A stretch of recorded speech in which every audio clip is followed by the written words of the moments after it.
சிவாய நமஹ. அடியாருக்கு அடியேன் சந்தோஷ் திருமேனி சிவாச்சாரியார். நெக்ஸ்ட் ஜென் நேயர்கள் அனைவருக்கும் அன்பான வணக்கம்.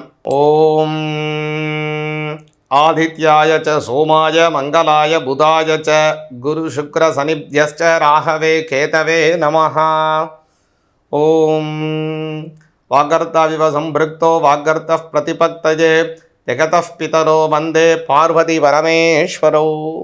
சிவாய நமஹ. வரக்கூடிய 17ஆம் தேதி பிப்ரவரி மாதம் 2026 அப்படிங்கிறது ஒரு கிரகங்களினுடைய ஒரு சஞ்சார சேர்க்கை. விசித்திரமாகவும் வீரியமாகவும் அகண்டதாகவும் ஆழதானகவும் ரொம்ப ஒரு அற்புதமான ஒரு சேர்க்கை ஏற்படுதுங்க. அதாவது காலப்புருடத்தில் 11ஆம் பாவத்தில் சற்றேறக்குறைய சூரிய பகவான், அதுக்கப்புறம் புத பகவான், செவ்வாய் பகவான், ராகு பகவான், சனி பகவான், அப்புறம் அந்த சந்திர பகவானும் சேருகிறார் அதே இடத்துல. இப்படியான ஒரு சேர்க்கை சுக்கிரனுடன் சேர்க்கிறார். அந்த 17ஆம் தேதியிலேருந்து ஒரு 15 தினங்கள் அப்படியே போய் 3ஆம் தேதி பார்த்திங்கன்னா சந்திரன் கொஞ்சம் கொஞ்சமாக மறுபடியும் அவருடைய 7ஆம் வீட்டில் கேது பகவானுடன் சந்திரன் சேர்கிறாரு. அப்போது சமசப்தமாக சற்றே கூட ஒரு 8 கிரகங்கள் அப்படியே ஒரே கோட்டில் அப்படியே வருதுங்க. இந்த 8 கிரகங்கள் அதாவது குரு பகவான் நீங்களாக எல்லாமே ஒரே கோட்டில் வருது. குரு பகவான் வேறு இப்போ வக்ரத்தில் போய் கொண்டிருக்கிறார். சரிங்களா? இப்போ உள்ள காலத்திற்கு இதனுடைய பலாபலன்கள் எப்படி நமக்கு ஏற்படும், இதனால் எந்தெந்த விஷயத்தில் நம்ம கவனமாக இருக்கணும், எந்த மாதிரியான நன்மைகள்லாம் நிறைய நடக்கும் அப்படிங்கிறதெல்லாம் கொஞ்சம் தெளிவாக பார்ப்போம். இது ரெண்டுமே பார்த்தீங்க அப்படின்னா காற்று ராசிகளிலும் நெருப்பு ராசிகளிலுமே இது ஒரு சேர்க்கைகள் ஏற்படுது. அதனால் காற்று சார்ந்த சில உபாதைகள், நெருப்பு சார்ந்த சில நம்மளுடைய உலகத்தில் உபாதைகள் ஏற்படுறதுக்கெலாம் ஒரு காலம் இருக்குது. அதனால் இதெல்லாம் கொஞ்சம் நம்ம கவனமாக இருந்துக்கணும் அப்படிங்கிறத இந்த சமயத்தில் தெரிவிச்சுக்கிட்டு, அதுமாதிரி உங்களுடைய ராசிக்கு பிரத்யேகமாக இதனுடைய பலன் என்ன மாதிரியான விஷயங்கள் கிடைக்கும், எந்த இறைவனை எப்படி நம்ம வழிபாடு செய்யணும் அப்படிங்கிறதெல்லாம் கொஞ்சம் விரிவாக பார்ப்போம். விருச்சிக ராசிக்கு பார்த்தீங்க அப்படின்னா இந்த கிரகங்களினுடைய சஞ்சாரம் அப்படிங்கிறது கவனிச்சிங்க அப்படின்னா 4ஆம் இடத்திலே சரிகிறது. உங்களுடைய ராசிநாதன் 4ஆம் இடம், உங்களுடைய 6ஆம் அதிபதியாக இருக்கக்கூடிய அதே செவ்வாய் 4ஆம் இடம், உங்களுடைய கலத்திர ஸ்தானாதிபதியாக இருக்கக்கூடியவர் 4ஆம் இடம், 5ஆம் அதிபதியாக இருக்கக்கூடிய குரு பகவானுடைய பார்வை இந்த 4ஆம் பாவத்திற்கு கிடைக்கிறது. அடுத்ததாக பார்த்தீங்கன்னா 11ஆம் அதிபதியும் 4ஆம் இடம், அதே மாதிரி 9ஆம் அதிபதியாக இருக்கக்கூடிய சந்திரனும் அங்கே சேருகிறார். 10ஆம் அதிபதி ஜீவனஸ்தானாதிபதி அவரும் 4ஆம் இடம்.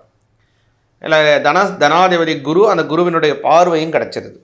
அப்போது 4ஆம் இடம் ரொம்ப வலிமையாகுது. சொந்த வீடு வாங்கக்கூடிய யோகம் உங்களுக்கு ஏற்படுதுங்க. நான் சுவாமி நாங்கள் ரொம்ப நாளாக வாடகை வீட்டில் தான் இருக்கோம், நீங்கள் சொல்கிறத கேட்க சந்தோஷமாக இருக்குது, ஆனால் கிடைக்குமா அப்படின்னு நீங்கள் நினைக்கலாம். சர்வ நிச்சயமாக கிடைக்கும், நிச்சயமாக கிடைக்கும். திடீர் அதிர்ஷ்டங்கள் உண்டு விருச்சிகராசிக்காரங்களுக்கு. ஏன்னா அர்த்தாஷ்டம சனி, அஷ்டம குரு படாத பாடுபடுத்தின்னு இருக்கு. இருந்தாலும் கூட இப்போ தற்காலிகமாக இதுலேருந்து கொஞ்சம் விடுதலை நடக்க போகுது. சனியும் மாறப்போகிறார், குரு மாறுறாரு. குரு 9க்கு வராரு, சனி 5க்கு போகிறார். அர்த்தாஷ்டம சனி, அஷ்டம குருவினுடைய பெரிய கெடுதல்கள் எல்லாமே விருச்சிகராசிக்காரர்களுக்கு இனிமேல் கிடையாது. அதனால் சொந்த வீடு வாங்கக்கூடிய யோகம் நிச்சயமாக உண்டு.